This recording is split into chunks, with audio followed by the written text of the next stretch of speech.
and welcome to another conversation. And today I'm joined by the principal of James Elementary, Jay Green. Thanks for being here. Thanks for having me. Yeah, and I just want to be able to kind of dialogue a little bit about how our current reality is impacting the schools. And so I think you have been one who's kind of journeyed along with the rest of us of things keep moving. And I want to say, from my best recollection, we were on spring break when all of a sudden, like, it seemed like this just showed up. And so I'm just curious, did you have any idea this was coming before spring break? Was it a surprise for the educators as well? I think that in a generalized sense, right before we broke for spring break, it was conferences, parent-teacher conferences, so teachers and all of our staff were really busy trying to get those complete. And during that time, you have a lot of interaction with the adults, probably more than you do on a normal day. And I think that was the topic of conversation heading into that was, what's this going to look like? Is this coming our way? Because there was a lot of things going on nationally. And so, people were talking about if they were traveling, should they do that? What would that produce? But I think, yes, to direct answer that, the idea that school would end up being canceled, I don't know that was on our radar per se. I think there were a lot of people who thought, that's kind of crazy. That's probably not going to happen.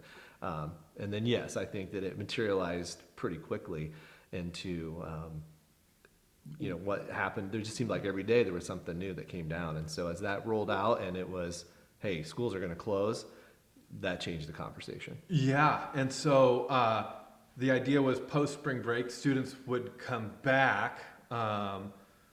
What kind of communication did you have to do with teachers then to try to because I think the school then went on kind of we're going to lock the doors, right? Not immediately. Okay. So I think I would say, number one, that, in Ottumwa, it was a blessing for us to have spring break because that gave us a cushion that other districts didn't have. So as, looking back on that, the Sunday before the Monday that would have been our spring break week, the governor came out and said, we're going to close schools until April 13th. And so, the districts who were not on spring break, who were, if you're the superintendent, they had to make an adjustment midweek. Yeah. Tomorrow you have school, and now we're not going to have school. So that was a challenge, I am sure, for all those people. For us, we had a nice little cushion of a week of spring break. Kids and teachers weren't going to be here anyway. And so that gave our leadership an opportunity to plan and to think and to communicate and to see how this was going to play out. And then they were also able to learn from other districts and get some information before they had to put a lot of things into place. Yeah, and I think because this is a new reality, there's not a playbook to run, right? So I'm guessing the administration above you is navigating, but then you're in a spot where you're overseeing teachers and staff. What is communication? So I'm a parent. I get district updates. Do you get additional updates, and then are you responsible creating other updates for teachers? Does that kind of make sense?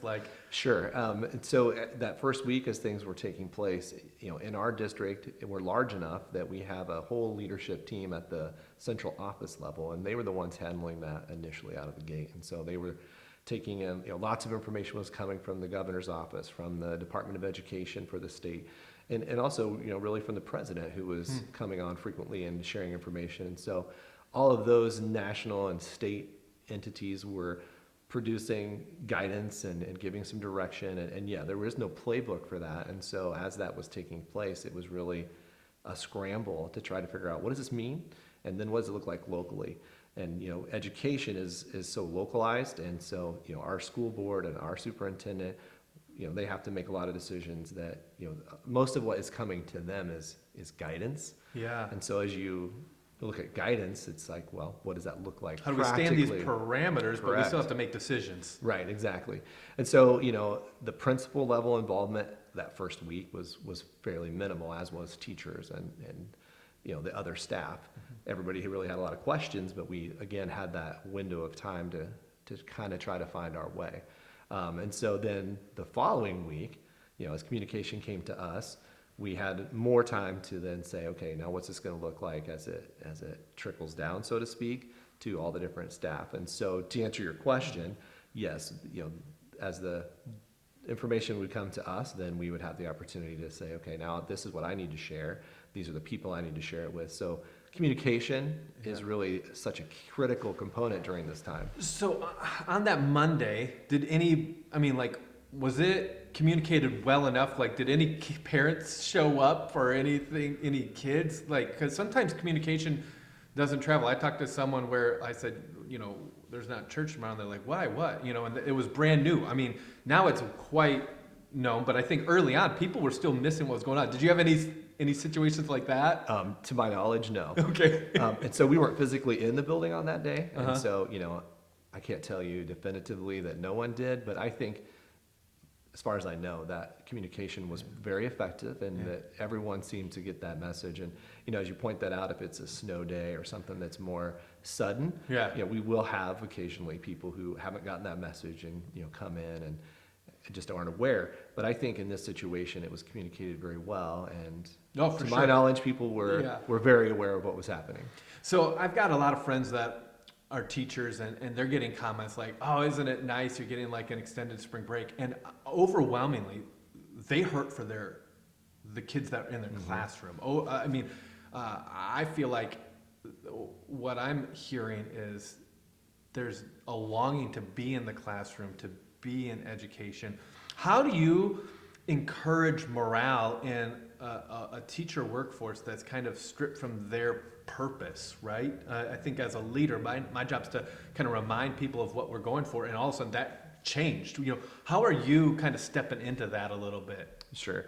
That, I think, is true across the board for our whole community, as you stated, and I think specific to the people that I work with, it's trying to reach out on a personal level and encourage them, and I'm sure that I could do that better, but that has been my main goal, is to, that first week when we were off, was to reach out and just assure people we're going to be okay. Yeah.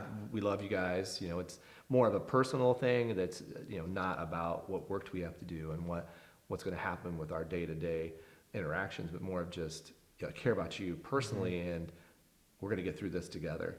And so I think a lot of that has been just trying to encourage people, share information with them that's pertinent to them so that they feel informed and feel like they know what's happening or they know what to do. And as I said, a lot of that wasn't my specific job, right, but either helping with that or reiterating that or clarifying that, as well as just saying, hey, let's create opportunities where we can see each other, whether that's through Zoom or other electronic opportunities.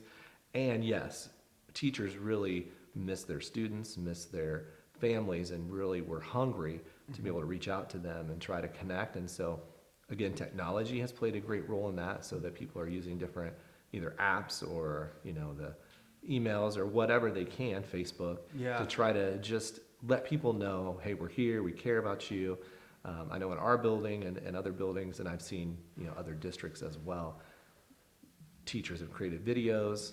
And just, I think just things to share. That's kind of the fun thing, is that it's not a job, like it's a relationship. I think within our school district, across the board, most educators are in that place of having a ton of compassion for students who are just kind of robbed of the rhythms, and I know for me the first week was really like kind of okay, what, and then now it's trying to find that new rhythm. And I think of the encouragement, like at first it was just trying to figure out what's real, what's not, what can we, what can't we, and then it's kind of reinstituting that kind of conversation with those who we might work with. And so one of the things that my kids have been asking is, will we have to make these days up? And what are you hearing? We will not have to make those up. So that's for certain. These are not snow days. We're not going till August. Correct. The Department of Education has clarified that and said, we will not be making up any of the days that we've missed. Yeah. And so in that then though, like I could foresee we come back for May for a month. What kind of challenges will you have if school were to restart sometime in May for a month, so to speak? That's a great question. And so, as of this moment, April 13th, we are still good to go back to school. Now we know that this weekend, President Trump came out and said that the social distancing needed to stay in place until April 30th. And so the governor's office has said that they're looking to the end of this week to make any determinations about whether that will be extended. But as of right now, this moment, we're going back in April 13th, which is less than 2 weeks away. And so when we come back, what would that look like? I think at this point we would have a pretty good chance of getting back into the groove in a fairly short time frame, having missed about a month. If that extends, I think you're right. That's looking at a completely different challenge of if we come back and we only have 4 weeks to go, what does that look like? Yeah. And so we've got time to figure that out, and I think we'll be able to. Because I'm guessing you got your teachers who are trying to work through curriculum. At an elementary, they've got multiple subject matters, and how do we Sure. fast track doesn't seem to always be the best method. Yeah. And if we don't go back, which is honestly a possibility, Sure. What does the lag of almost a 6-month, school break? Do you start? Could you see teachers leveraging curriculum from a year behind to try to, or what do you think there? Those are really good questions. Well, that's why they pay me the big bucks. That's right. I can't give you definitive answers, but I think, number one, I would say we have some really smart people and really great teachers and staff in place, and not just here, absolutely in Ottumwa Community School District, but across our state and our nation. There are some great people that would be able to think about what does that look like. My best guess would be, again, number one priority if we come back this year is to try to just get those connections. And I would go back to kind of what we were talking about before, that has been our initial and first priority. Number one is to communicate and make sure that parents and families know what's happening and what to expect to the extent that we can in a situation where there's no clear directive. There are certain things that are clear, but tons of things that aren't clear. Yeah. And so helping navigate that, but I think really the social, emotional health of our families and children, and trying to make sure that they feel connected and are well to the extent that we can. And I think about the food program. So one of the first things that we were trying to do is how can we make sure kids have access to the basics? How can we make sure they have something to eat? Because a lot of kids, those are square meals a day that they need. Right. And it was established through the school system, so you remove that infrastructure. And I feel like the community's done a great job of rallying. Great job. Our family has had to create new rhythms. We're getting close to sports spring season. How on a personal level, like what rhythms have been thrown off? Have you enjoyed it? Have you been stretched by it, as a parent, Sure. So I'm going to hold on to that question and then kind of finish answering. I feel like I left you hanging on the previous question. So starting back with, meeting the basic needs of kids, and I wanted to touch on that because I think that's been a real big win for our community, is to have the Y partnership with the district and other entities in town, including churches, the Bridge, and able to meet that need. And I see that there are a lot of kids being connected to. There's that personal connection, which is important, not only being fed. So then fast forwarding through, if we come back in a shorter time frame, I think we try to navigate, just getting people back into their rhythms and then pick up where we left off. Yeah. And know that there's going to be a little missing chunk there, and we'll catch that up over time. Okay. If we come back in a more extended time frame, but we still come back, then I think it's more focusing on trying to make sure that, kids have that closure. I think that's one thing that would be an issue if we don't come back at all, is there's no closure to that school year, to that relationship with that teacher. And so a big win would be if we come back at all, even if it's short enough that, academic gains would be a challenge. You still have that opportunity for kids to connect, to close that year out with their friends, with their classmates, their teachers, and particularly kids who are transitioning. So, if it's your last year in elementary, it's a very abrupt end to that. Yeah. Or middle school, or if you're a senior. Yeah, the graduation angle, yeah. So those would be, I think, big priorities. If we don't come back at all, then that's a bigger deal, because you're talking 5 months of of missed instruction, downtime. We know that kids lose over the summer. That's always a big concern for us, and how we catch that up. And so now you've extended that almost to double. Yeah. And so I think there's going to have to be a lot of thought into that of how we can do that. Yeah.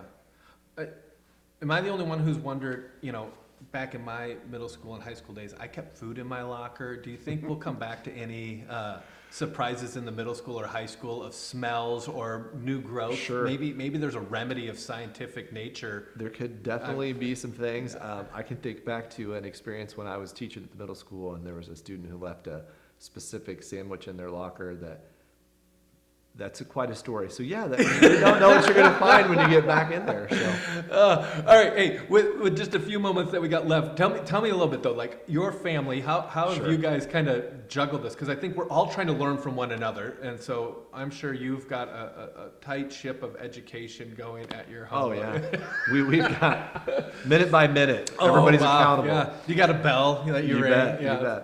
you bet. That really I think is a great question, and I really want to encourage people that, number one, in the priority of things that are happening in people's families, I hope that people will take a step back and realize that, it's okay if they are not, holding class all day with. Did you hear that? With strict, it doesn't have to be all day. We have found personally, so to answer your question more directly, what does that look like at our house? We have 6 kids at our house, and they range from second grade to freshmen in high school. So we've got elementary covered, middle school, and high school covered.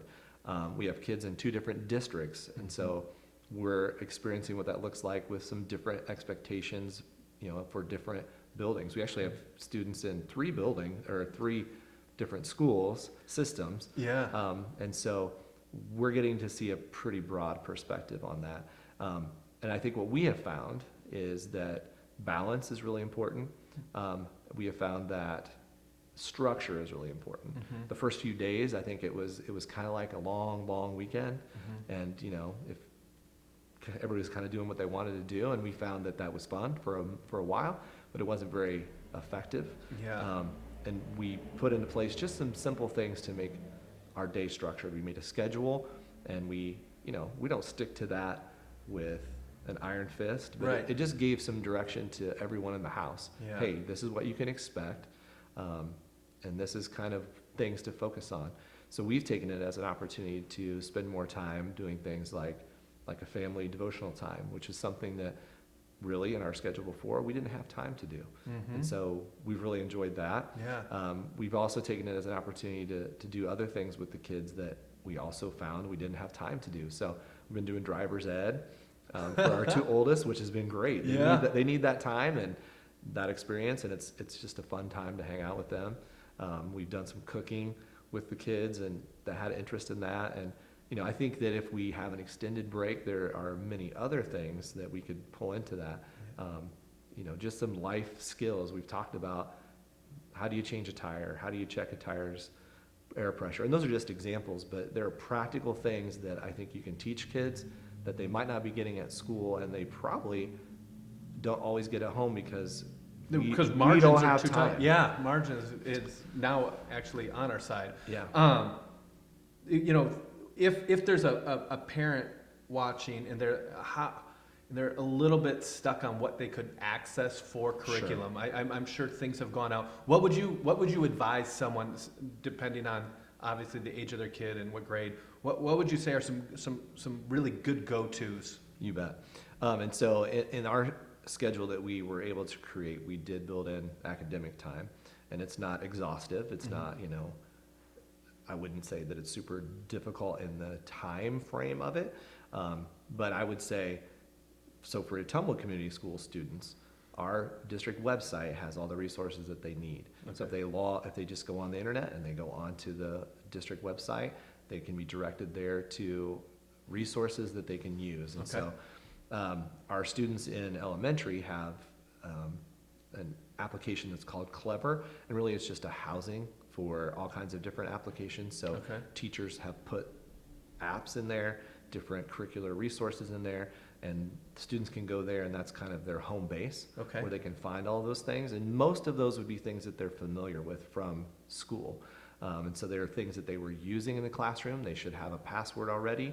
They should be able to log in. Once they're into those apps, then they would be able to navigate through there with not a whole lot of oversight. I mean, parents could help them if they needed it, particularly younger students, but a lot of our older students would be able to navigate that on their own. Okay. So I think part of what a parent can do is just have a conversation with their student and talk to them about, hey, let's look at this together. Let's talk about some things you could do. Let's make some reasonable expectations. Why don't you try to do, this section or this piece today, and just kind of spread it out, plan it out. If you're not able to do that, because we know that one concern about this whole situation is that there are going to be families don't have internet access, they don't have internet, or they don't have a device. So our district has been working on that, and there's guidance on our website for teachers and for parents to be able to, resources they could use to access the internet. And if they reach out to their teacher for help, teachers are available. If you have questions as a parent, if I was unclear or unsure on how to navigate through those resources, I could reach out to the teacher via email and I could get some clarification, some help.